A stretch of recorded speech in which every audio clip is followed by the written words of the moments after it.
We often get tipped over by the simplest things. Say the wrong thing to us, we get triggered. Jesus wasn't quite as easy to offend. He had all kinds of people coming at him for all kinds of things. But Jesus didn't let that tip him over. How did he do that? Just brush it off? What made Jesus shrug?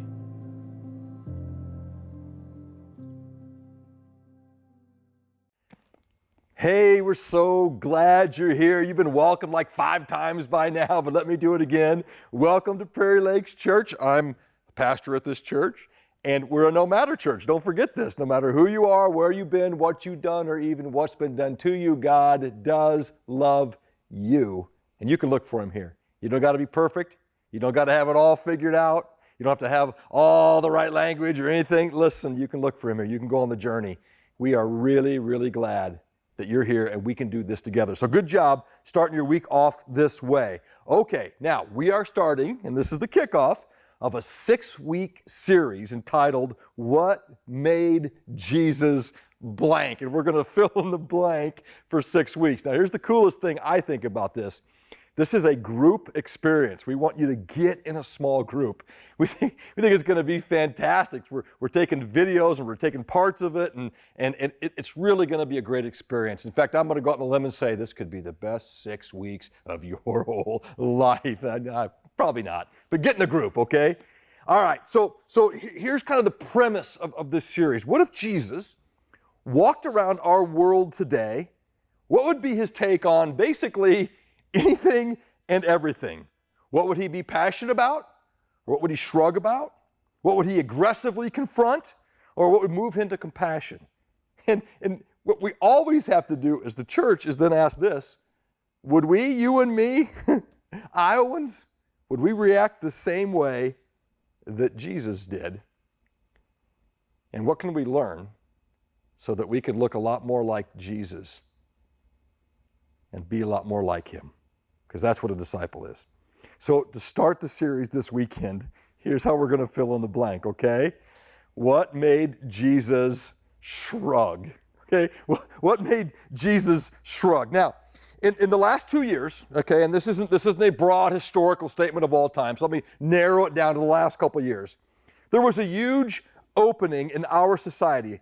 Amid all the uncertainty and the anxiousness and the divisiveness, right? The good, the bad, and the ugly over the last couple of years, the church and the people of Jesus had the opportunity to shine, to show courage and faith and humility, to be Jesus with skin on, to an Iowa that was looking for hope in all the messiness. And in some ways, we scored touchdowns, man, we did. In some ways, we nailed it. We kept our focus. We gave God more room than ever. We got after our big and little Iowas. And in some ways, some of us lost ground because of our rhetoric and our behavior and our focus on the wrong things. And it makes my heart sad to know that we lost some ground because sometimes we got triggered when we simply should have shrugged. Not just any shrug, okay, but a Jesus shrug. Now, shrugs can take all kinds of form, okay? So, and I've got them all down. You just ask my wife. She can mimic them right from me, okay? So here are the shrugs, all kinds of different forms. Are you ready? Here's the "you're stupid" shrug. Okay, that's one. Here's the angry shrug. There's the angry one. Here's the disgusted shrug. Here's the surprise shrug. The Vikings won a game? That's that shrug. And here's the "I'm an idiot" shrug. Now listen, I got them all down, and I'm not proud of it. But when Jesus shrugged, it wasn't sarcastic or angry or demeaning, those shrugs that we're used to. You see, people were constantly trying to trigger Jesus, right? They were trying to trap Him in His words. They were trying to maneuver Him into a corner so they could catch Him in some kind of supposed hypocrisy. And sometimes, and we're going to see this pattern in the life of Jesus for the next 6 weeks, sometimes, instead of being triggered, He shrugged. He shrugged. And I want you to just know this as we start this weekend. Jesus shrugged, not because it didn't matter, but because it didn't matter more than something bigger. So his shrug wasn't angry, and it wasn't dismissive, and it wasn't guilty. It was none of those things. But it was this shrug that just said, hey, come on. There's bigger fish to fry, right? There's something bigger at play here. Hey, there's something more at stake right now. So here's what we're going to ask. So what did Jesus shrug off because it didn't matter more than something bigger? So we're going to walk down 3 stories. I'm going to give you 3 things that Jesus shrugged off. And here's the encouragement, that we learn to do the same thing, the same way that Jesus did. All right, so let's start down it together. Here we go. Here's the first one. Jesus shrugged off being drawn into destructive drama, okay? And some of you right now are instantaneously feeling very guilty about this one. You know that a portion of your life, or maybe even an unfortunate pattern in your life, is this. You just get drawn in to destructive drama, whether it's with your family or your marriage or your workplace or where you work out or your school or your kids' stuff, right? And you're drawn into it all the time. So you know right now what that means. Now here's what Jesus did. Jesus, he shrugged that off. He didn't allow himself to be drawn in to destructive drama. We're going to go to a passage. I'm going to put this one on the screen. The other 2 we're going to look up in our Bible, so have your Bibles ready, okay? But this one's going to be on the screen. So in Luke chapter 12, Jesus is talking to the crowd, right? He's talking to the crowd. And it's fascinating what happens here. It's almost like there's a side note, kind of like a guy from the crowd yells out something, and Jesus kind of goes, oh, hey, okay, I'm gonna respond to that one. So here's what it says, okay? So in Luke 12, starting at verse 13, 14, and 15. Now, right after 15, he tells a parable that matches this, but we're going to stick with just the top part, okay? So here's what it says. Someone in the crowd said to him, okay, so Jesus answered this question for me. Teacher, tell my brother to divide the inheritance with me. Okay, so let's just time out just for a minute, make sure we got a little bit of context. The inheritance from Deuteronomy, so if you were a family of siblings and brothers, because the brothers are the ones who got the inheritance, the sons got the inheritance down from the father, but the oldest brother got double, okay? So we don't know if this is the older brother or the younger brother. We don't know. Assuming this is the younger brother, tell him to divide it with me, all right? So Jesus replies, and this, you can just see this one, right? Man, right? So Jesus doesn't go, right? Doesn't do anything like that. He just goes, man, who appointed me as judge or arbiter between you? And then he said this, watch out, be on your guard against all kinds of greed. Life does not consist in an abundance of possessions. Okay? So catch what Jesus does here, right? Guess what he does. He didn't say, what? You got to be kidding me. He didn't get drawn into this dysfunctional family argument, right? He didn't get drawn in. He didn't get in and say, your big brother's a jerk. And he didn't say, hey, you just quit being selfish. You know, he didn't get drawn in, right? He didn't escalate it. And I start to think about my own life, right? Like how many times have I, and how many times have we let drama kind of trigger us in unhelpful ways? How many times do you get drawn into your family or your neighbor or your workplace or whatever it is? You get drawn in to the destructive drama in unhelpful ways, okay? How many times? I've been thinking in my life, there's just so many of these, but I've learned, okay? I've learned. As a young pastor, right? As a young pastor, back in our first church, Prairie Lakes is our second church. Our first church was another church in Iowa. We were there for 7 years. But I can remember like some of my I was so raw and so young. And I can remember some of my very first like counseling meetings, or somebody wanting to come in and say, Pastor, I've got a problem and can I talk to you about it? And I'll never forget this. So this couple was having some struggles and she said, hey, can I come in and just talk? And I said, absolutely, right? I'm a young pastor. Yeah, absolutely. I can solve the world's problems. I'm like Holy Spirit Jr. I'm an idiot. So she comes in and she starts to tell this story, right? She tells her story and it's horrible. What this guy's doing to her and how he's treating her. And I'm listening to her and I'm getting all fired up. I'm getting all drawn into the drama. I mean, I really am. I'm visibly angry about it. So she leaves and here's what I do. I get in my car. I go to this guy's workplace. I ask him to come outside, and I put my finger in his chest. I read him the riot act. And he says to me, "What are you talking about? I've never done any of those things. Do you know that she has emotional struggles and none of this is true?" And they both left the church. Because the damage that can come when you get drawn into the destructive drama could just filter and wave way beyond that moment. It's what it does. But here's Jesus, right? Whether it's an argument with your spouse or your kids or your church, the question that I always want to come back to is this: how much destructive drama could you avoid if you decided to be more shruggable and less triggerable? By the way, this is not a word. I made it up, patent right now. You can't find it in the dictionary. It'll be underlined red on your word processor. But the question really stands, right? How much destructive drama could you avoid in your life if you decided this: I'm going to be more shruggable than triggerable? And that's what Jesus does, right? This is what he does. He doesn't get triggered by the family drama. He shrugs off the temptation to yell and scream and take sides.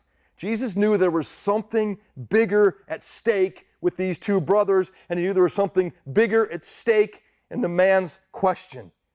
It wasn't the issue. Here was the issue, and Jesus knew it.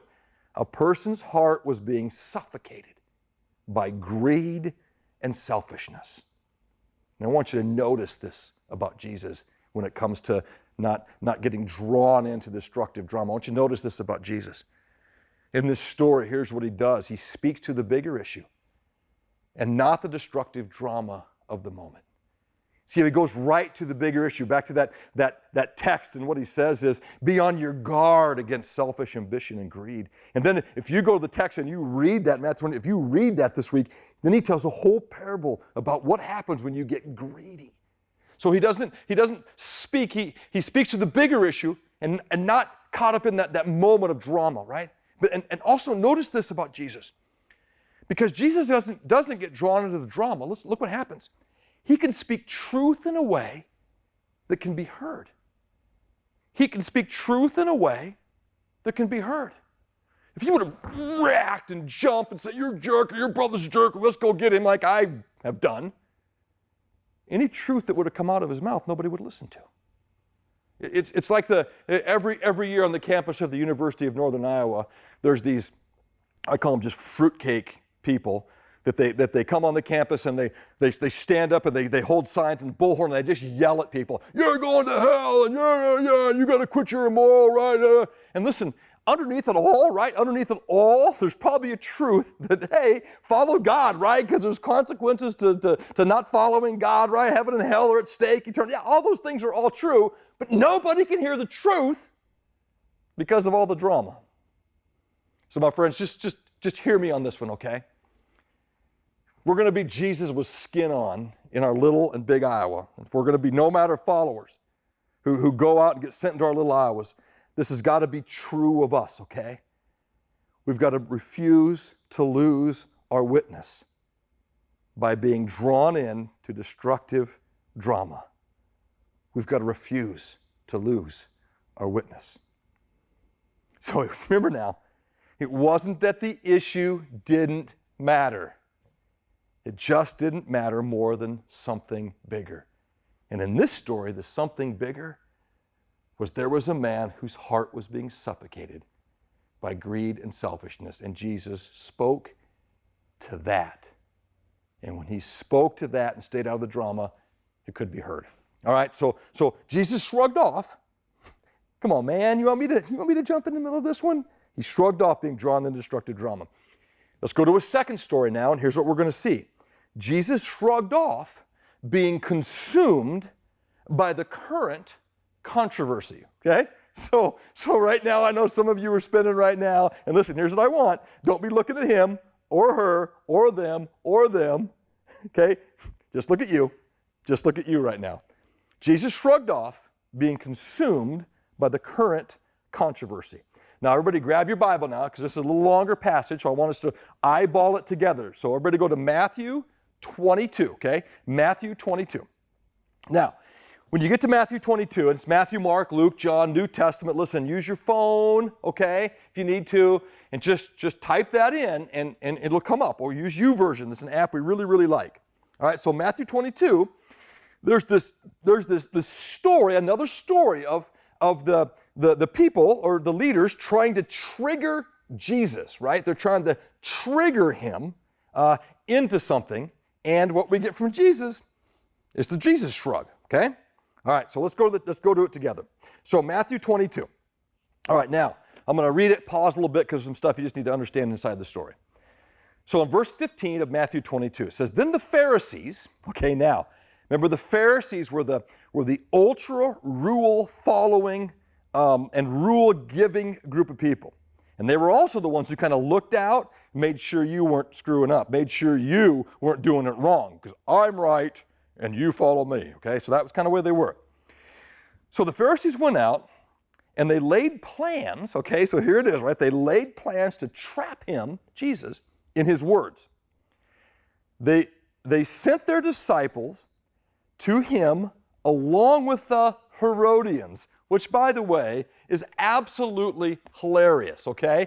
Because Herodians and Pharisees were on opposite sides of the aisles. I mean, it was far left Democrats, far right Republicans, right? It was Iowa State, right? It was you and I, North Dakota football. You know, it was that, okay? It was Broncos Chiefs. I mean, come on, right? So these guys are opposite sides of the aisle.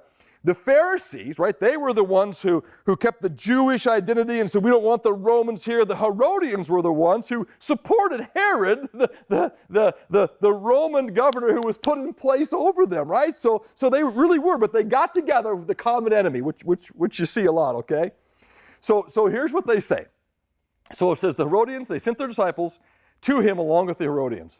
Teacher, they said, we know you're a man of integrity and that you teach the way of God in accordance with the truth. Okay, it just makes you want to punch him, doesn't it? You aren't swayed by men because you pay no attention to who they are. Tell us then, what is your opinion? Okay, so here we go. Is it right to pay taxes to Caesar or not? Okay, now get what they're saying here.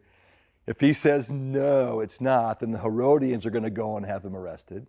If he says yes, it is, and the Pharisees are going to try to stone him to death, right? So he's in that spot, right? They're trying to put him in a spot. And it says in 16, it says, but Jesus, knowing their evil intent, said this. Now listen, just get the shrug, right? You hypocrites. Okay, just think of it now. They're trying to trap him. He knows it. He knows their evil intent. He knows they're trying to put him between a rock and a hard place. He knows all they want to do is trap him. He says, and he looks at him, you're Herodians and you're Pharisees. He goes, you hypocrites. Why are you trying to trap me? He just calls them out. He says, show me the coin used for paying the tax. And they brought him a denarius, and he asked them, whose portrait is this? And whose inscription is it? Caesar's, they replied. Then he said to them, give to Caesar what is Caesar, and to God what is God's. And it ends with this in 22. It says, and when they heard this, they were amazed. So they left him and went away. Okay? So they left him and went away. Jesus shrugged off being consumed by the current controversy. He didn't get himself in a silly argument, either to be against or for. He didn't get himself in a divisive place that an either or, an always or never, a no-win, right? And that's just par for the course today. It's just par for the course. Here comes the next controversy. Now everybody decide where you're at, okay? And here comes another one. And now start fighting each other about it. And here's another bomb I'm going to throw out. Now start, right? And just here's Jesus, right? I mean, he is living in an occupied land. The Romans are the occupying force. And his people, the Jewish people, are being forced to pay taxes to the occupying force. And that don't seem right at all, right? So if it was a bad situation, but here it is. Jesus just will not allow himself to be consumed with the controversy. Paul later, when he was coaching up Timothy, a young pastor, Paul later said this in 2 Timothy 2. Paul says, don't have anything to do with I just love this, foolish and stupid arguments because you know they produce quarrels. Just stop there for a minute and just think right now of kind of the current political landscape, right? Arguing and foolish and stupid arguments, and all they do is what? Here's the fruit of them. They produce quarrels, right? Fights among you. And the Lord's servant must not be quarrelsome, okay? But must be kind to everyone. I mean, just the people who agree with me. That's what he should have said. Able to teach, not resentful. Now this is key, and I highlighted this for a reason. Because if you live your life being consumed with the current controversies, it leads to quarrels, which is fighting in others, which leads to divisiveness. And when there's divisiveness, all that leads to is resentfulness, and you live a life of resentment and bitterness. And that's just nowhere to live. And Jesus just knew this, and he wasn't going to get there. There's no shortage of current controversies, right? From the virus to masks to the CDC to politics to taxes to bailouts to buses, right? There's no shortage of these. And here's Jesus. He refuses, right, to be consumed by the current controversy. I had a buddy who got so consumed the last couple of years, so consumed with the controversy around the election and just consumed, and it consumed him, and it was all he talked about, and it was all that he thought about, and it was all that he tweeted about, and it was all that he texted about, and everybody around him kind of got in this little circle around him, and I would see it, and I would try to just draw him out of it. Yes, things are important, but come on, you're being consumed by this. And I know how many of us, not just in the last little cycle, but how many of us over the years, just whatever controversy comes along, we kind of jump in with both feet. And it starts to consume us, and it turns us into resentful people, quarrelsome people, and it messes with us. It's not the place that you want to be. It's just not. And in this story about Jesus, when they're trying to suck him into this tax thing, this government issue, right? The politics, they're just trying to suck him into it. I want you to notice this about Jesus. Jesus wasn't going to choose any side but the kingdom's. Okay, now this is absolutely crucial. He's going to choose the kingdom's side. They're trying to set him up. If you say this, you're going to be here. If you say this, you're going to be here. What's Jesus say? You know what? Neither one of those are my kingdom. This is my kingdom. And he's always going to walk towards the kingdom. And that's the side that he's always going to choose. Whether it lines up with my platform or doesn't line up with my platform, whether it fits in my little box or bubble right now, I'm going to always side with the kingdom. We spent a lot of time in the last couple of years. Listen, politics are important. Absolutely. Wouldn't say they don't. They matter greatly. And if you're a follower of Jesus, if you're a good moral person, even getting great. But we spent 2 years saying, listen, don't get anything in front of the cross, okay? Don't get your party in front of the cross. Don't get your platform in front of the cross. Don't get your country. I love my country. I'm an American. I'm red-blooded. I love it. But I don't love it more than Jesus. And my friends, listen to Jesus. He wasn't going to choose any side but the kingdom's. The kingdom was always going to be first. I want you to notice this also about this story. He didn't feel the pressure to make a public statement about every controversy. Okay, he just didn't have that. He didn't, right? He didn't have that. It wasn't something that he felt like he just needed to do, that he needed to say something about everything. And every time you have to say something about everything, they're not going to like you. Then you don't say it just right, then they're not going to like you. And listen, Jesus just never felt that. He always took the side of the kingdom. He always took the side of the kingdom. This is what Jesus was. Now listen, my friends. Refuse to lose your witness by being consumed by the current controversy. Jesus shrugged it off. And it wasn't that the issue didn't matter. It just didn't matter more than something bigger to Jesus. All right, let's hit the third one now, okay? And here's the third one. Jesus shrugged off being manipulated by the mob mentality.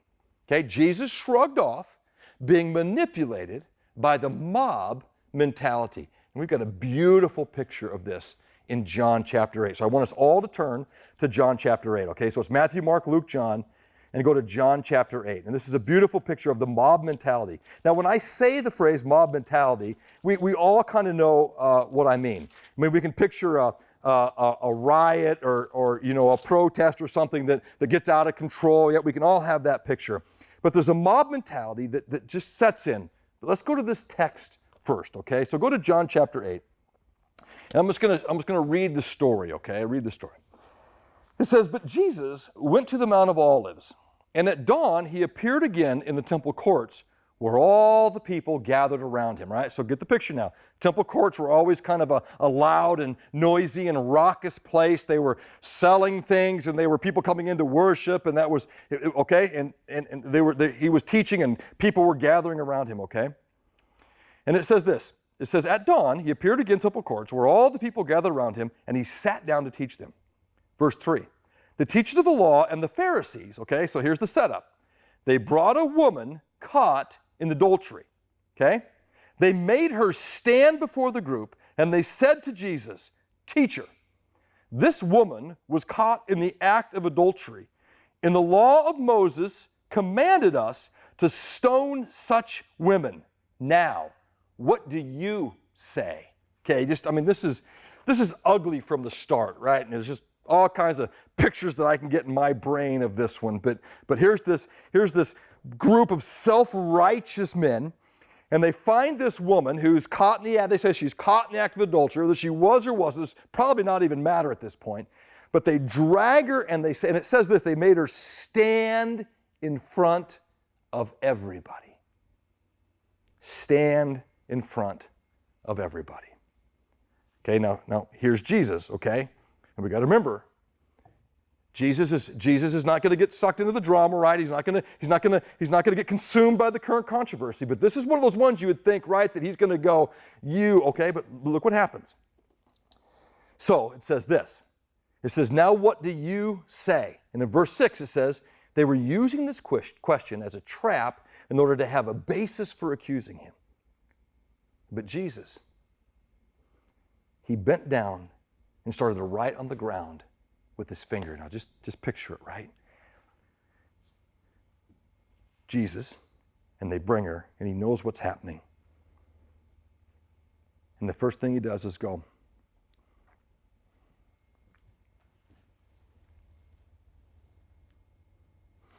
okay? Just picture that, okay? Put yourself in the middle of that scene. But he bent down, started to write on the ground with his finger. And when they kept on questioning him, right? Are you seeing it? Are you seeing what they're doing? The mob's just going, right? They're just going. They're frenzied up. They got the woman. Everybody's going, "Yeah, let's get this done. Let's see what he's going to say about this one." And he just bends down, starts writing the ground. But they kept badgering him. And he straightened up and he said to them, "If any one of you is without sin, let him be the first to throw a stone at her." And again, he stooped down and wrote in the ground. Can't you just picture it? And again he goes. Now, it doesn't tell us what he writes, okay? We have several guesses of what it is. But look what happens from it. At this, verse 9, those who heard began to go away one at a time. The older ones first, until only Jesus was left with the woman still standing there. Jesus straightened up and asked her, "Woman, where are they? Has no one condemned you?" "No one, sir," she said. "Then neither do I condemn you," Jesus declared. "Go now and leave your life of sin." Now, is Jesus shrugging? I know we get caught up, and the sin, okay, yeah. No. Is he shrugging at this? Sin is nope. Absolutely not. But there's this phenomena that's happening, right? The mob mentality causes us to make a different decision than we would on our own. And it's usually when the whole story isn't complete or clear. And you want to know what's missing in this story? For her to be an adulterer, there has to be a man involved who would be just as equally guilty. And you know what else is not in the story? We don't know what Jesus bent down to write on the ground. We're not sure what it was. But what if it was the names of the people they had been involved with? What if it was the list of their girlfriends? What if it was the list of their sins? And they slowly looked at it, and they walked away. You see, the mob mentality, here's what it does, okay? When we get caught up and let's go, let's do this, here's what the mob mentality does. It causes us to throw stones at people we don't know. And it causes us to throw stones because everyone else is. And let me just tell you that about that mentality. That is the antithesis of no matter Prairie Lake's philosophy. It's the antithesis of the no matter mission. We're not going to throw stones at people we don't know. And we're not going to throw stones just because everyone else is. We're not. That's who we are not going to be. Jesus shrugged off the frenzied crowd, everybody jumping on board, everybody's saying, you got to do this, right? Jesus shrugs it off.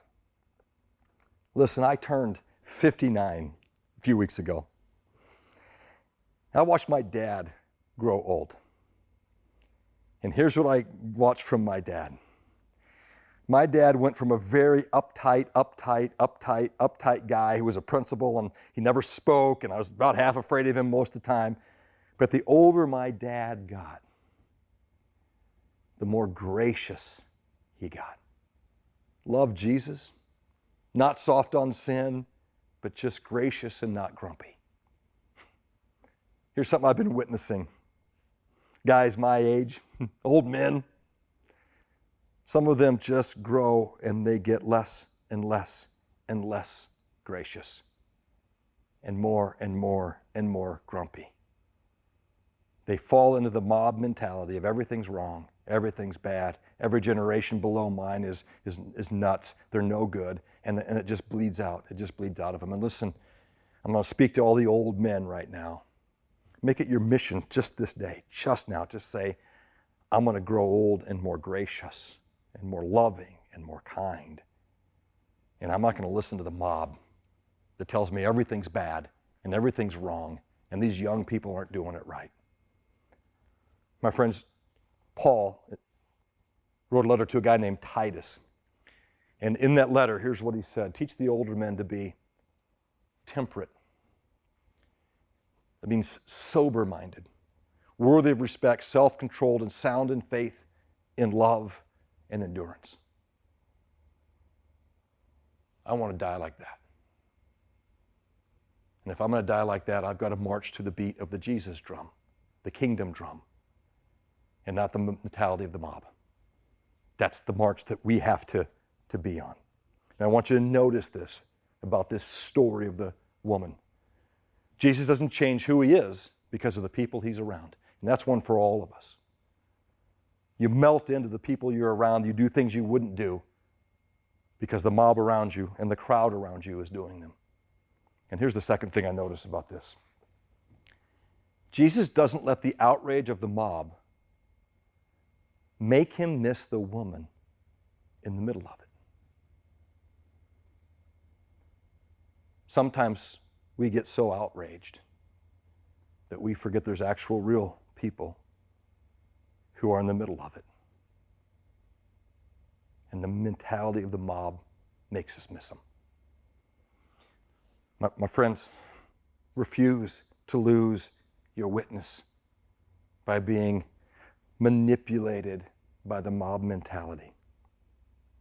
It wasn't that the issue didn't matter.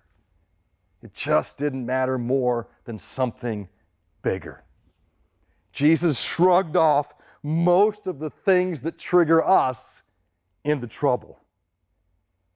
Our world, our Iowa, your little Iowa, my little Iowa, and our big Iowa, they're looking for Jesus with skin on. Let's be more shruggable and less triggerable like Jesus. Let me pray right now. So, Father, we come before you, and the first thing we do is ask forgiveness. We confess that we get triggered far too often on things that shouldn't trigger us, and we blow it in front of our friends, our neighbors, our coworkers, our relatives, and our immediate family. Forgive us.